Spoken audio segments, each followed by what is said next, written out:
Assalamualaikum warahmatullahi wabarakatuh. Selamat pagi pemirsa KK Media. Senang sekali saya Irfan Rahmawan menjumpai pemirsa KK Media tentunya di program Mimbar Akademik. Di pagi hari yang cerah ini kita akan membahas sedikit tentang organisasi dan juga akademik. Organisasi adalah sebuah wadah dan juga perantara bagi kita yang tentunya untuk menambah relasi, menambah pengalaman baru, menambah pengetahuan baru. Sedangkan akademik sendiri adalah sebuah prioritas utama seorang di mana ketika dia sudah masuk di perguruan tinggi. Dan ketika sudah masuk di organisasi itu, menjadi pengurus, kemudian menjadi pimpinan di organisasi adalah sebuah bonus dari usahanya sendiri. Kita akan membahas tema ini bersama narasumber. Sudah hadir di tengah kita Bapak Dr. Taufik Alamin, MSI, dosen IAIN Kediri. Assalamualaikum, Pak. Waalaikumsalam warahmatullahi wabarakatuh. Apa kabar hari ini, Pak? Baik, baik. Alhamdulillah. Baik, Pak Taufik, kita hari ini akan membahas tema seputar organisasi dan juga akademik. Nah, langsung saja ke pertanyaan pertama, yaitu bagaimana tanggapan Pak Taufik tadi soal statement di awal, bahwa organisasi itu adalah sebuah wadah. Kita menemukan teman baru, kita menemukan pengalaman baru dan juga wawasan baru, gitu Pak. Kemudian akademik itu juga prioritas. Bagaimana menurut Pak Taufik sendiri? Ya, jadi kalau kita bicara organisasi di dalam sebuah wadah di dalam kampus ya, sebenarnya ini adalah satu bentuk kebutuhan yang harus tersedia di usia-usia mahasiswa. Jadi usia-usia mahasiswa itu kan sekitar 17, jadi sudah balik 17 sampai 20-an. Ini adalah masa-masa pembentukan karakter di mana ketika masuk kampus maka harus ada dua hal yang dia dapatkan. Yang pertama adalah bagaimana dia mentransfer ya, pengetahuan, ilmu pengetahuan sebanyak mungkin. Kemudian yang kedua adalah menerapkannya ilmu itu kepada orang lain nantinya, kan begitu. Nah, posisi organisasi itu di level kedua. Jadi bagaimana sebuah ilmu, bagaimana sebuah kebaikan, bagaimana sebuah kebenaran itu bisa kita transformasikan, tentu membutuhkan satu media. Nah, media itu harus diorganisir, media itu harus dikelola, media itu harus melihat orang per orang, karena kita bicara soal hubungan antar manusia. Jadi menurut saya organisasi dan akademik bukan sesuatu yang harus dipilih, tetapi harus menjadi bagian dari satu kesatuan yang tidak bisa dipisahkan. Menjadi satu kesatuan. Iya, nggak bisa dipisah-pisah. Pilih akademik atau pilih organisasi. Nggak bisa seperti itu. Karena ketika kita paham terhadap apa yang kita ingin dalami sebuah ilmu, toh sebenarnya kita mendapatkan dari sebuah proses organisasi yang ada di lembaga perguruan tinggi. Dan itu adalah organisasi. Jadi kita mendapatkan ilmu pengetahuan saja dari sesuatu yang sudah diorganisir, kan? Gitu. Ya. Maka kemudian seorang calon intelektual di kampus tentu harus paham itu, sehingga pengetahuan itu kan sebenarnya tidak hanya untuk bagaimana kita meningkat dari yang belum tahu menjadi yang lebih tahu, tapi bagaimana itu juga bisa diketahui, bisa bermanfaat bagi orang lain. Nah, disinilah sebenarnya konteks organisasi itu menjadi sebuah keniscayaan. Harus bisa bermanfaat untuk orang lain gitu ya Pak. Ya. Nah, kemudian gimana sih Pak agar kita tuh bisa memilih atau bagaimana cara kita memilih organisasi itu Pak? Dan akademik bagi kalangan mahasiswa, bagaimana kita cara milihnya? Ya, saya kan jadi mahasiswa kan sudah puluhan tahun yang lalu ya. Dan apa yang saya terima hari ini juga tidak bisa lepas dari didikan organisasi. Jadi sebenarnya mengalir saja, semua organisasi yang ada di intra maupun di ekstra itu sudah terverifikasi baik. Artinya baik secara akademik maupun secara historis. Jadi organisasi intra itu juga dikembangkan, diinisiasi sejak awal perguruan tinggi itu berdiri di Indonesia. Begitu juga organisasi ekstra itu juga sudah sejak awal-awal kemerdekaan. Dan itu memiliki satu orientasi yang sama, bahwa kita ini sebagai mahasiswa, sebagai insan akademis sekaligus insan sosial. Maka ketika seseorang itu keluar dari kampus, artinya sarjana, itu harus dua komponen itu dimiliki. Jadi pandai iya, tapi juga bisa berrelasi dengan orang lain juga iya. Nah itulah yang sebenarnya akan diajarkan di dalam proses-proses berorganisasi di tingkat mahasiswa. Karena tanpa itu orang bagaimana sepandai apapun tanpa dia bisa berkoordinasi, tanpa bisa mengenal dirinya dengan orang lain ya akan sulit kepandaiannya itu diterima atau bahkan mengangkat potensi yang dia miliki baik tadi. Bahkan banyak kasus ya tingkat kesuksesan seseorang itu survei dari lembaga-lembaga yang sifatnya sudah kaliber dunia itu bukan kepintaran kok, kepintaran dalam arti kognisi kita, tetapi seberapa jauh satu kita punya keterbukaan dengan teman lain, yang kedua bisa bekerja sama, ketiga punya inisiatif. Bayangkan 3 hal ini kalau kita tidak terbiasa bertim, terbiasa berkoordinasi, terbiasa di dalam organisasi, nggak akan mungkin itu akan terjadi dalam kehidupan kita. Nah oleh karena itu apa sih mimpi kita sebagai seorang sarjana? Tentu ilmu kita bisa bermanfaat. Nah 2 hal tadi harus dimiliki latihannya selama jadi mahasiswa. Jadi nggak ada yang sulit. Mau dipilih organisasi mana intra ekstra itu tersedia di kampus kita. Nah bahkan kita ini punya rektor yang khusus kemahasiswaan, yang bertanggung jawab terhadap dunia kemahasiswaan, termasuk di dalamnya organisasi kemahasiswaan. Jadi kenapa kok ada sebagian yang memang apatis ini nggak bisa lepas dari rezim Orde Baru yang menempatkan mahasiswa itu sudah datang pergi duduk diam pulang. Dan ini masih banyak ya. Ojo ikut organisasi A, B, C nanti malah dapat ZZ dan sebagainya. Ini juga hati-hati. Ketika Anda nanti sudah nggak jadi mahasiswa, baru akan tahu ngapain sih saya nggak belajar itu dulu, sehingga saya ketika hari ini saya dengan mudah menyampaikan. Ketika hari ini saya sudah ada sarjana, saya bisa koordinasi dengan instansi dan sebagainya. Jadi banyak Mas yang harus kita sampaikan ketika bicara soal antara akademik satu dengan sisi sosial di sisi lain. Itu saya. Dan obrolan kita di segmen awal ini cukup menarik. Kita akan lanjutkan di segmen berikutnya, tetap di Mimbar Akademik. Masih di Mimbar Akademik, kita sudah masuk di segmen kedua Pak Taufik. Kita lanjutkan obrolan kita tadi seputar organisasi dan juga akademik. Menyambung ke pertanyaan sebelumnya, tapi manusia selalu dihadapkan dengan pilihan. Kemudian menjadi mahasiswa antara memilih dan di akademik dan juga organisasi itu juga pilihan.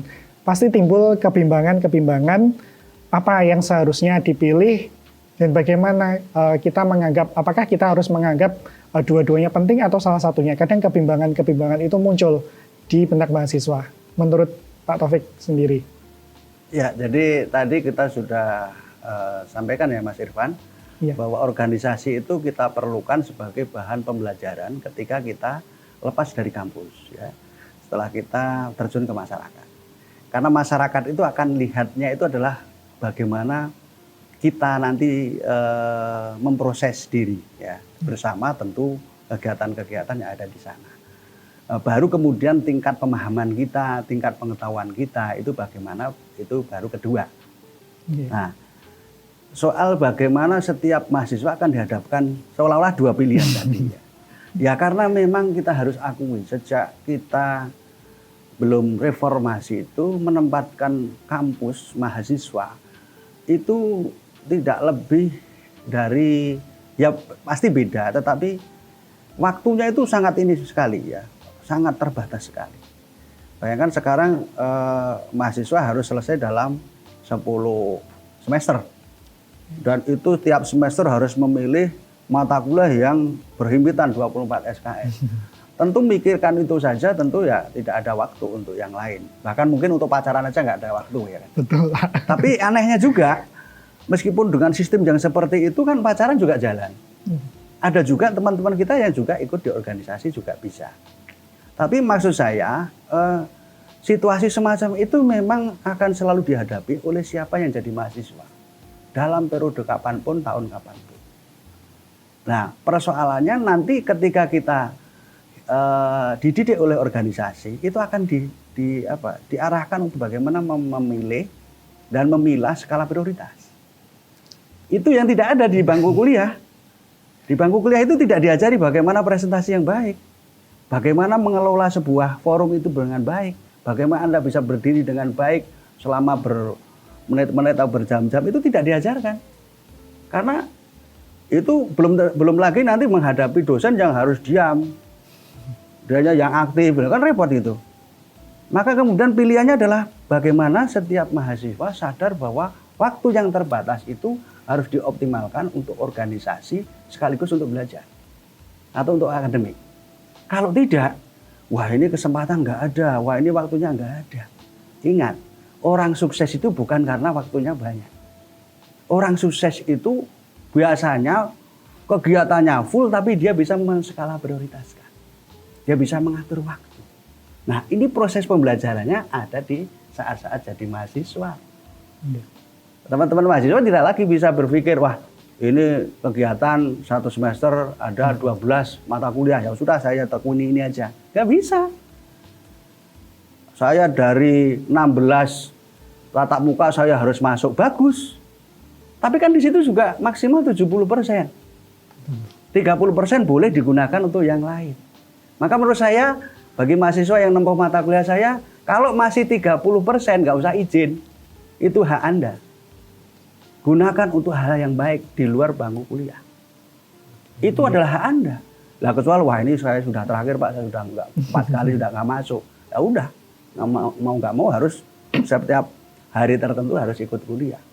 Karena kehadiran di kampus kita ini juga bagian dari penilaian. Ada sih mahasiswa yang tidak masuk tapi bisa ikut UAS, kemudian keluar nilainya, ya karena memang kehadiran tidak dihitung. Di kampus kita kehadiran itu dihitung. Nah oleh karena itu 70% itu adalah angka yang memang bisa Anda negosiasi untuk belajar di kampus dengan dosen loh ya. Setelah belajar dengan dosen, masa setiap hari itu full kan gitu? Kan enggak. Saya nggak yakin kok setiap mahasiswa 1 minggu itu full itu harus kuliah, nggak yakin. Nah waktu-waktu setelah itulah yang bisa digunakan untuk belajar organisasi. Apapun organisasinya. Yang penting jangan organisasi teroris. Nah, ya. Kalau organisasi teroris itu bukan organisasi, itu adalah satu gerakan kan. Kalau di mahasiswa apapun ekstra intra itu adalah dalam rangka untuk mengembangkan potensi. Belajar untuk berbeda, belajar untuk bagaimana kita itu seperti ini, yang lain tidak seperti itu juga latihan-latihan di dalam organisasi. Jangan takut berbeda. Karena sebenarnya kita ini sejak awal sudah berbeda. Itulah keesaan Allah itu. Kemahaan Allah itu justru ketika kita menunjukkan berbeda dengan yang lain. Nah itu di dalam organisasi dipelajari. Ya alergi. Bahkan yang namanya konflik jangan dihindari. Dikelola, dihadapi. Karena nanti kita ini akan bertemu dengan berbagai hal yang tidak sesuai dengan keinginan kita. Bagaimana ketika orang lain berhadapan-hadapan kepentingannya, kita bisa memediasi, menjembatani. Seni bergaul juga, seni berinteraksi juga di sana. Makanya saya itu sejak KPI didirikan, saya kan belum beranjak dari mata kuliah komunikasi organisasi sampai sekarang. Ya. Karena sesungguhnya orang itu lahir, hidup, berproses sampai mati itu diurusi oleh organisasi. Coba pikir, kita lahir aja kita belum apa-apa sudah didaftarkan oleh orang tua kita, anak lahir, ya kan? Terus dicatat, terus bisa sekolah, bisa kerja, sampai mudah meninggal. Sampai meninggal pun kalau kita tidak dicatat oleh organisasi, ilegal kita. Loh, mati tenan toh, mana buktinya surat kematian? Ada suratnya ya Pak sekarang. Itulah yang sebenarnya kita harus sadari bahwa organisasi itu satu kenyataan hidup yang mau nggak mau harus kita jalani. Makanya kan ada satu hadis yang terkenal yang disampaikan oleh Sayyidina Ali karamallahu wajhah. Bunyinya kira-kira begini, bahwa kemungkaran yang diorganisir, kejelekan yang diorganisir bisa mengalahkan kebenaran kebaikan yang tidak diorganisir. Artinya apa? Berorganisasi itu wajib. Orang boleh membanggakan kebenarannya, kebaikannya, tapi cara dia memasarkan, cara dia merawat kebenaran itu sendiri tidak bisa. Ya nggak bisa berbuat yang lebih baik lagi, yang lebih bagus lagi. Jadi menurut saya Mas Irfan, setiap masa jadi mahasiswa itu akan dilematis. Aku masuk organisasi A, nanti dikomentari mahasiswa B. Saya masuk kelompok B, saya dikomentari kelompok C. Loh ya memang dunia itu penuh dengan perbedaan, kok Anda akan hindari? Kalau ingin menghindari perbedaan ya sudah, off aja dari dunia. Kan begitu. Jadi ini cara kita mengelola, mendewasakan diri dalam proses pembelajaran. Jadi organisasi apapun selama jadi mahasiswa, itu adalah belajar. Sama seperti ketika kita belajar di depan seorang dosen. Jadi nggak usah dikotomis lah gitu. Saya termasuk orang yang tidak dikotomis. Karena saya sendiri, banyak yang lain juga, tokoh-tokoh besar, akademisnya jalan, organisasinya juga jalan. Jadi ketika nanti kuncir toga itu sudah diarahkan jadi sarjana, kita sudah nggak bisa lagi terus belajar bagaimana yang ngomong. Apalagi kalau habis dilantik malah sejak itu juga dia stres. Pasti nggak ikut organisasi. Karena organisasi itu akan dididik bagaimana merawat mental. Ya, bergaul dengan teman, bersilaturahmi. Nah, itu jadi saya kira ini penting ya materi kali ini untuk teman-teman yang masih semester awal. Nah, semester yang sudah 6, 7 nggak apa-apa, belum terlambat karena masih jadi mahasiswa. Belajar berorganisasi. Jangan dijauhi organisasi. Karena setitik apapun akan Anda gunakan nanti setelah jadi seorang sarjana. Di masyarakat, artinya di masyarakat itu di instansi yang lebih serius, di pekerjaan yang lebih serius. Dan itu biasanya akan jadi nilai utama oleh seorang pimpinan di mana kita nanti akan bekerja. Mampu memimpin rapat, mampu menyampaikan gagasan, mampu menerima masukan-masukan secara baik. Itu latihannya bukan saat kita kuliah dengan dosen, tapi oleh organisasi. Jadi itu jawaban saya. Nah tadi sempat disinggung soal hidup itu pasti ada perbedaan, kemudian juga disinggung soal manajemen waktunya. Kalau soal perbedaan, kadang kita ikut organisasi, kita punya perbedaan pendapat dari teman.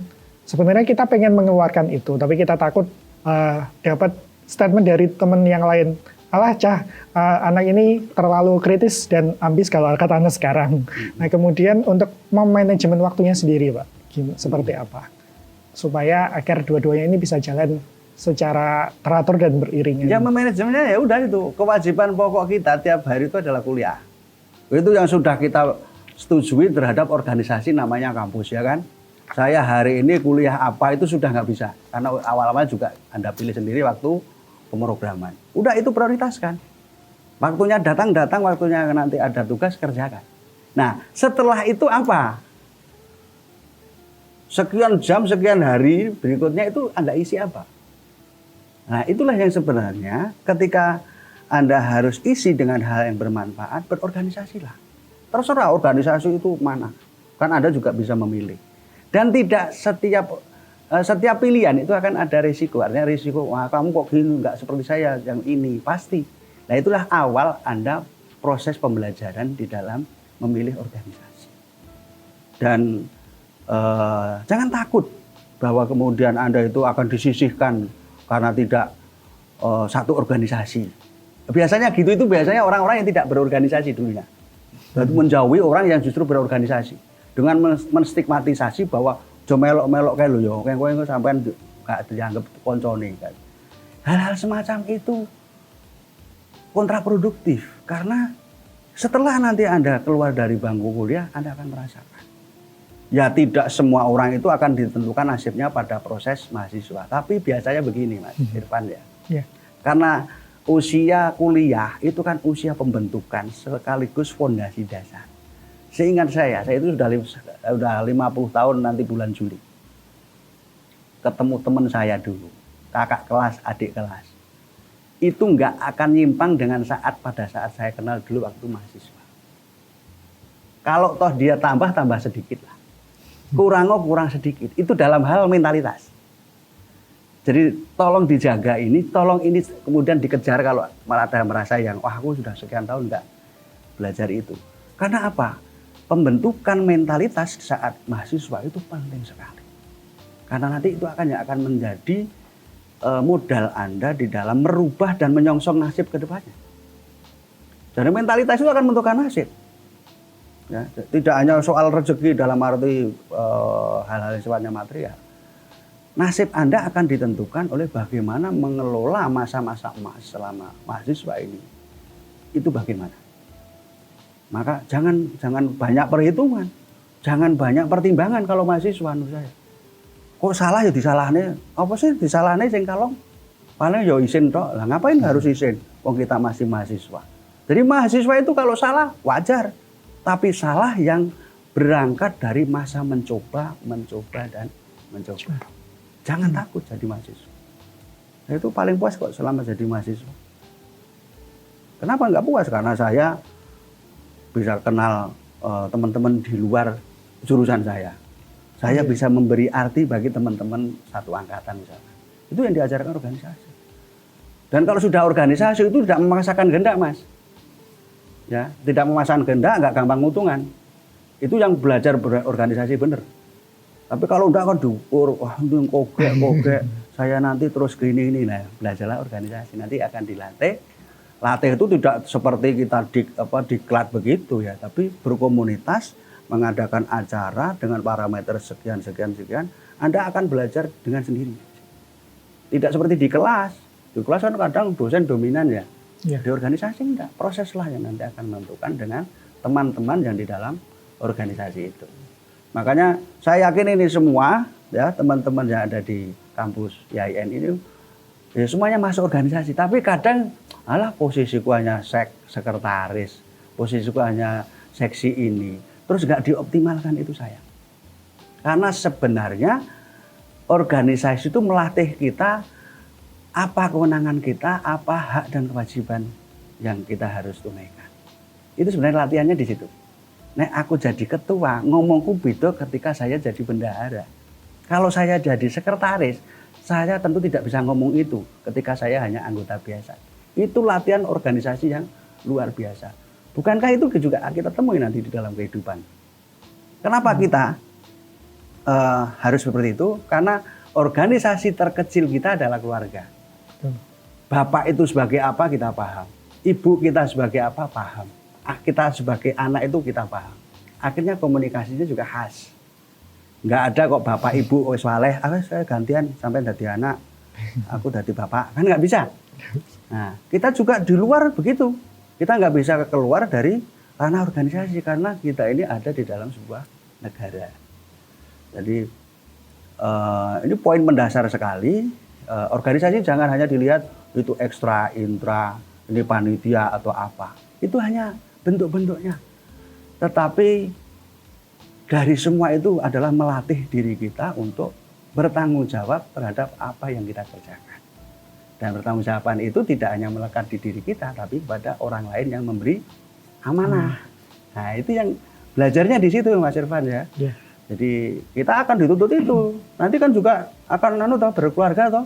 Nah latihannya di organisasi. Tidak harus kemudian jadi praktek rumah tanggaan enggak dulu, enggak usah. Masuk organisasi aja apapun bentuknya, di situ Anda akan belajar tentang tanggung jawab dan sebagainya. Nah kemudian ada nggak sih Pak kerjasama dari dosen IAIN sendiri dengan lingkup organisasi yang ada di IAIN? Mungkin dari teman-teman mahasiswa dia itu sebenarnya punya bakat, dia punya minat, tapi dia tidak pengen masuk organisasi. Maksudnya begini, apakah ada wadah tersendiri dari dosen di IAIN Kediri untuk menampung minat dari teman-teman mahasiswa itu Pak? Ya kalau ada inisiatif seperti itu sebenarnya terbuka lebar Mas ya. Jadi misalkan dia punya potensi tapi tidak ingin masuk organisasi yang sifatnya kepemimpinan atau organisasi yang sifatnya hobi-hobi tertentu kan belum tentu sesuai dengan apa yang kita inginkan ya. Misalkan saya ini senang ketemu orang, ngomong bareng, diskusi. Maka masuklah ke organisasi penalaran, diskusi, studi kelompok studi, kelompok kajian, ya kan? Iya. Kalau nggak ada, bentuk aja. Itu juga nggak sulit-sulit amat kok. Terus nanti datangkan orang-orang yang memang menurut kita perlu kita mintai masukan, arahan, pendalaman terhadap tema-tema tertentu. Gitu. Nah, jadi tetap semuanya bisa, butuh organisasi. Sekarang aja kan ada yang lebih aktual itu adalah komunitas. Ya. Ya, untuk komunitas-komunitas begitu kan. Itu artinya untuk bagaimana dia bisa mengembangkan, tapi juga bisa berjejaring dengan yang lain. Organisasi lagi. Organisasi lagi. Kemudian strateginya Pak sekarang. Strategi supaya kita bisa lebih mantap lagi di organisasi. Kemudian kita kan kenal dengan orang-orang baru, kemudian strategi untuk tetap bisa komitmen di organisasinya sendiri, Pak. Yang pertama adalah jadilah orang yang punya niat dan semangat yang kuat untuk mencari ilmu. Kemudian yang kedua adalah jadilah punya keinginan untuk menjadi orang yang bisa bersosialita dengan lingkungan kita. Dua hal itu saja. Satu, ingin mendalami ilmu yang kita inginkan. Yang kedua, bisa bersosialita. Karena hakikatnya kalau ilmu itu bersifat individual, seberapa jauh kita punya kesungguhan, tapi kalau bagaimana kita bisa dewasa, bagaimana kita bisa bermanfaat, bagaimana kita bisa memberikan rasa tanggung jawab kita, belajarlah bersosial. Dan itu adalah ruangnya organisasi. Jadi harus ada dua itu. Jadi mahasiswa baru itu kan, kenapa harus dididik untuk, ini kalau nanti mau pelajari jurusan KPI ini. Tapi bagaimana nanti keahlian KPI itu bisa dikembangkan? Tentu ada organisasi-organisasi yang bisa menyebabkan banyak pilihannya.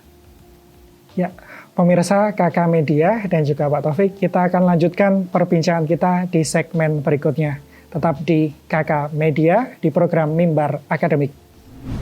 Masih di Mimbar Akademik. Kita lanjutkan perbincangan kita.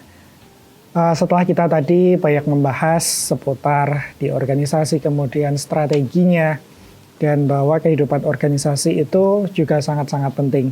Nah, kemudian adakah syarat untuk mahasiswa itu ketika ingin mengikuti organisasi, Pak? Ada syarat-syarat khusus nggak, Pak, buat masuk ke suatu organisasi itu? Ya, kalau setiap organisasi punya ketentuan, Mas. Ya.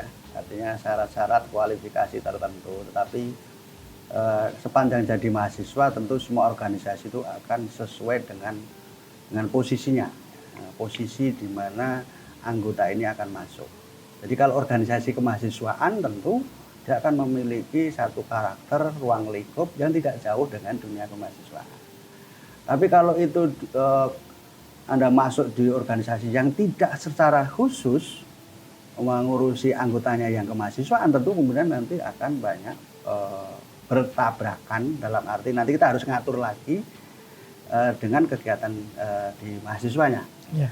Jadi sebenarnya kalau syarat-syarat seperti itu tentu akan berbeda setiap organisasi, tetapi kalau di tingkat mahasiswa pastikan bahwa Anda bisa menjalankan itu tidak benturan dengan tugas-tugas utama yang ada di kampus. Menurut saya begitu.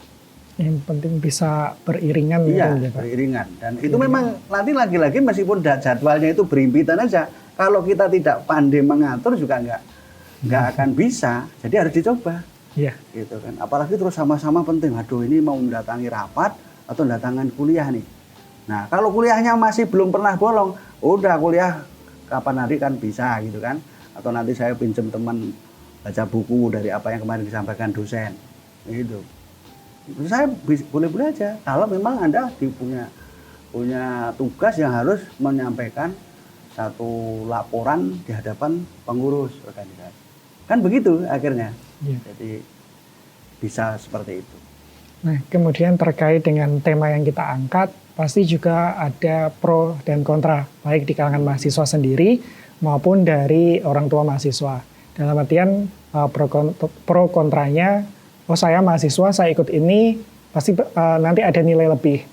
Kemudian kalau pengalaman pribadi, Pak, biasanya kalau dari orang tua itu Kadang kan kuliah pasti ada pulang lebihnya, maksudnya ketika ikut organisasi, saya yang seharusnya pulang jam sekian, harus dilebihi jam sekian. Kemudian ada tanggapan dari orang tua, kok di kampus terus, atau jarang di rumah. Nah seperti itu kita menyikapinya seperti apa Pak? Ya itu memang proses ya. Iya. Jadi kadang karena kita menjaga hubungan dengan orang tua, apa-apa kita sampaikan ke orang tua. Yang namanya orang tua itu punya referensi tentang apa yang beliau pernah lakukan, tapi juga kadang punya kekhawatiran. Ya. Ya kan, karena sudah jadi orang tua. Ya aduh, jangan nggak usah malam-malam ya gitu. Itu Ya. wajar menurut saya. Nah, menurut saya sebagai seorang yang ingin melakukan proses pengembangan diri di organisasi, udah aja sambil jalani aja. Tidak dikit-dikit ke orang tua. Yang penting bahwa kita jamin apa yang kita lakukan itu memang untuk kebaikan, untuk pengembangan diri kita. Saya yakin suatu saat ketika kita sampaikan ke orang tua juga gimana, itu sudah pilihan anakku dan anakku juga nyatanya bisa memiliki satu kelebihan dibanding sebelum dia memutuskan seperti sekarang. Pasti begitu. Jadi jangan sekali jeli dulu tanya ke orang tua. Itu justru sebenarnya di berorganisasi itu juga melatih itu. Dikit-dikit jangan wadul ke orang tua, jangan gampang curhat ke orang tua, padahal itu bisa kita selesaikan sendiri. Itu sebenarnya juga bagian dari proses pembelajaran di organisasi. Jadi referensi dari orang tua juga perlu. Perlu, ya. Kemudian dari menyikapinya juga seperti itu. Kemudian apakah kita perlu nggak sih Pak kayak kita ngasih pengertian ke orang tua. Misalnya aku ikut ini loh, nanti dampaknya seperti ini. Itu sebenarnya kita perlu nggak Pak? Kita ngasih kayak pengertian gitu ke Ya orang tua. perlu dong, itu orang tua kita yang menyekolahkan kita, yang mendidik kita, yang mendoakan kita. Saya kira memang harus terus dilakukan komunikasi itu. Yang penting bahwa ketakutan, kekhawatiran dari orang tua itu tidak terjadi. Misalkan Anda jangan sampai kemudian aktivitas yang full itu melalaikan sholat. Ya. Misalkan gitu. Ya udah jaga sholatnya. Ada nggak ada orang tua jaga itu. Yang kedua, jangan sampai nanti ini waktunya saya itu nabung nak untuk 5 tahun aja. Kalau nanti lebih dari 5 tahun ayah sudah nggak bisa biaya. Pastikan itu. Dan itu saya kira apa yang disampaikan orang tua justru menjadi pemicu agar kita bisa menjadi orang yang bisa menskala prioritaskan, mengatur dan mengembangkan dari waktu yang terbatas itu menjadi lebih optimal bagi pengembangan diri kita. Itulah mahasiswa. Gitu loh. Jadi kita terima dorongan, arahan, bahkan larangan dari orang tua, tapi kita kelola menjadi sesuatu yang produktif dan orang tua nanti akan merasakan. Oh ini secara mental merasakan. Oh anakku begitu kuliah kok bisa ya diajak ngomong-ngomong tentang bagaimana keluarga itu sebaiknya. Itu berarti orang tua sudah terasa, nggak usah ngomong bahwa kita gara-gara organisasi sudah paham. Gitu.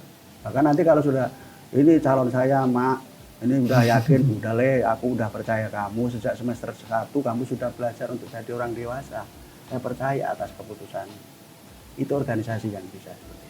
Bukan karena rajin kuliah saja, tapi membagi waktu untuk hal tadi.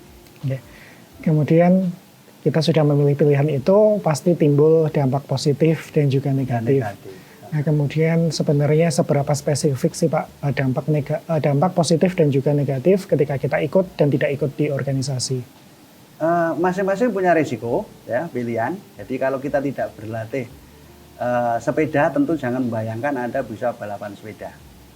Yeah. Maka suatu saat ketika teman-teman mengajak balapan sepeda ya terima aja dengan nyengir sendiri. Maksud saya begini, bahwa organisasi pada konteks ini ya, dalam konteks ini pilihan.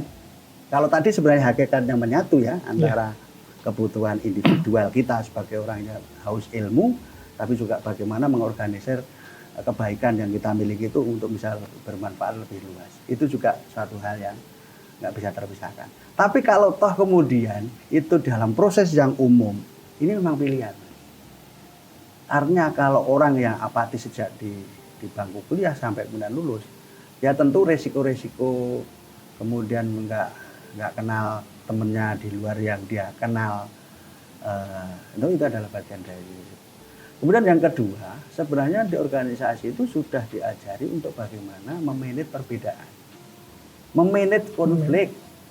Kita tidak akan lari dari konflik, tapi hadapilah konflik itu menjadi bagian cara kita untuk menyelesaikannya. Dan itu tidak hanya selesai di konfliknya, Mas, tapi bagaimana kita menghadapinya, itu persoalan tersendiri. Kalau nggak biasa. Iya. Dikit-dikit nyerah, sedikit-sedikit lari, dikit-dikit putus asa. Itu latihan bahwa sebenarnya persoalan itu tidak akan menjadi persoalan kalau cara pandang kita memang tidak menimbulkan masalah. Ya kan? Iya. Teman kita kok barengan sama orang lain, kok loh, emangnya kenapa? Yo itu semestinya nggak sama dia, tapi kok sama dia. Berarti yang masalahnya siapa? Kan bukan dia sama orang lain, tapi dirimu yang mempermasalahkan kenapa temanmu sama orang lain. Nah itu juga dilatih di dalam kita menghadapi perbedaan-perbedaan semacam itu, agar tidak gampang baperan, tidak gampang curhatan, karena itu mentalitas kita. Dan selama mahasiswa, latihlah itu. Bentur-bentur nggak apa-apa jadi mahasiswa itu. Yang penting Anda jangan sampai menyerah, jangan sampai berhenti. Tapi tetap semangatnya belajar ya. Kalau nggak ada semangat belajar nanti bener dewe. Dan itu akan merusak pertemanan. Ya. Jadi tetap semangatnya belajar. Kayak gini nih saya juga belajar. Kalau toh ini rasa kamu tersinggung, saya minta maaf. Model gini ini juga tidak setiap orang bisa lakukan. Bisa minta maaf secara baik, secara verbal di depan temennya, itu juga kalau nggak dilatih nggak bisa. Nggak bisa. Kan terus aku ngurundel dirasani kan gitu. Ya, karena kita nggak biasa dilatih. Gitu. Nah, kemudian sejauh ini Pak, ada nggak sih evaluasi terkait dengan organisasi ataupun UKM yang ada di IAIN Kediri? Sejauh ini ada evaluasi? Kalau evaluasi saya, tadi secara ideal memang seharusnya satu kesatuan. Tapi kadang kalau sudah orang masuk organisasi, itu lupa dengan tugas-tugas yang awalnya sudah jadi seorang mahasiswa. Ya banyak sih yang sebenarnya menyeimbangkan itu. Artinya dia juga, saya itu kalau kuliah Pak tidak hanya diam, tapi saya juga tanya. Nah saya itu sudah jarang, setidaknya beberapa tahun terakhir, 5 tahun lebih lah itu. Tanya gitu nggak ada, karena itu kalau nggak dilatih di dalam komunitas kecil organisasi, nggak akan nggak akan muncul. Karena perasaannya, aku kok nek takon ngene, Pak itu koncoku, aku nek takon ngene, di NCP koncoku, gitu. Pasti pertimbangannya gitu. Padahal sesungguhnya itu adalah kesalahan Anda terhadap pikiran Anda sendiri. Jadi kalau organisasinya jalan, alas ngopo to, paling yo diincepi, ora kelong apa-apane yo aku. Nanti habis itu tak jak ngobrol lain sudah selesai. Biasa. Saya tanya itu bukan karena ingin dianggap pintar, tapi saya melatih diri saya agar siap mengelola pemahaman saya agar lebih mendalam lagi, ya saya tanya. Bukan untuk orang lain. Kan begitu. Jadi kebanyakan teman-teman kadang menyeimbangkan antara kegiatan organisasi dengan kegiatan akademik. Nah iso ya tetap nanti ya lulus ya tetap sukses di organisasi. Jangan sukses di organisasi tapi terus DO. Berarti nggak cocok ini. Belajar organisasinya kurang.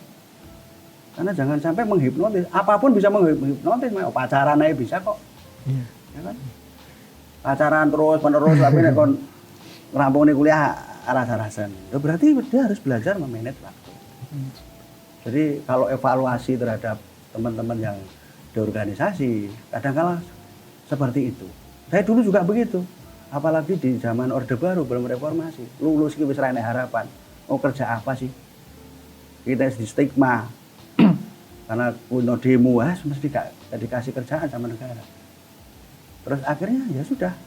Kita berbuat yang kita tidak ada di kampus tapi kita mampu punya rasa percaya diri. Orang lain itu taunya kita ini mahasiswa, teman. Iya. Siswa yang mahal. Bukan merek motor loh ya. Iya. Tapi itu mahal.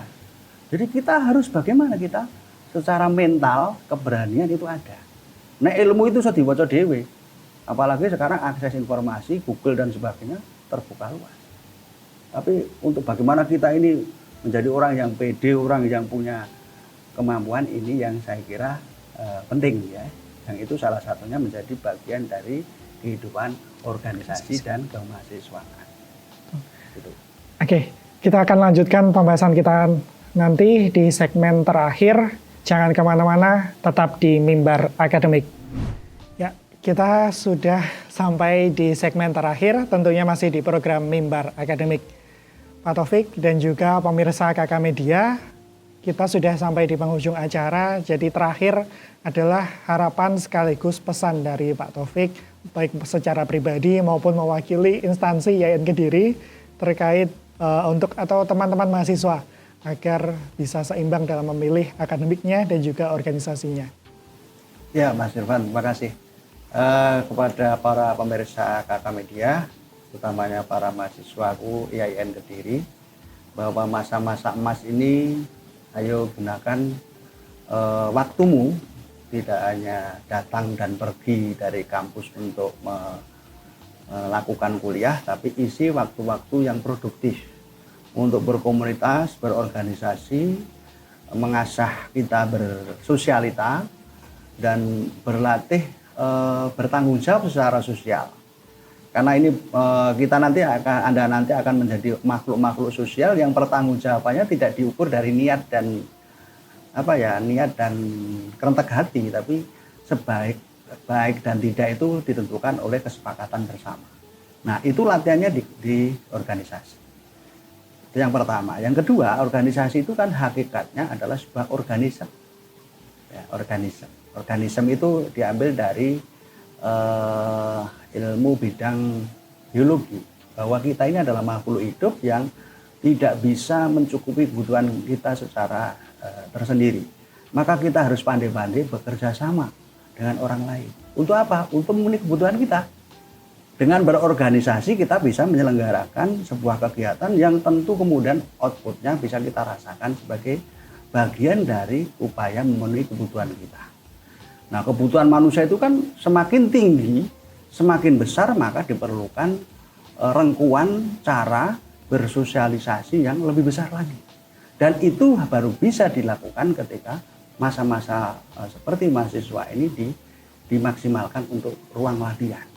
Saya yakin kalau itu dilakukan, maka saat Anda nanti jadi seorang sarjana baru, masuk ke masyarakat, itu akan mendapatkan tempat dan di situ akan tinggal meneruskan dan mengembangkan. Dan itu tidak bisa diciptakan oleh orang lain kecuali adalah para mahasiswa sendiri. Memanfaatkan jadwal-jadwal yang ada di kuliah dan memanfaatkan jadwal-jadwal di luar kuliah.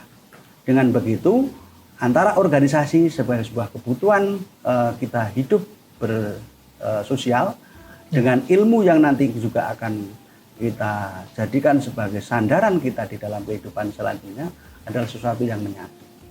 Oleh karena itu harus diawali dari saat kita menjadi seorang mahasiswa. Itu saya kira pesan sekaligus kesimpulan kita diskusi pada pagi hari ini. Menurut saya itu, Mas Irfan. Ya, pemirsa KK Media, obrolan kita di pagi hari ini seputar organisasi dan juga akademik menjadi hal-hal yang menarik kita perbincangkan terus, dan ini bisa menjadi obrolan yang memang penting untuk kita diskusikan. Dan di lingkup organisasi mengajarkan kita banyak hal, dan impact-nya atau dampaknya nanti adalah saat kita sudah lulus dari bangku perkuliahan dan apa yang akan kita berikan untuk diri kita khususnya dan untuk masyarakat luas pada umumnya. Dan saya Irfan Rahmawan beserta seluruh kru yang bertugas pamit undur diri. Mohon maaf apabila ada salah-salah kata. Saksikan terus Mimbar Akademik hanya di KK Media. Wassalamualaikum warahmatullahi wabarakatuh.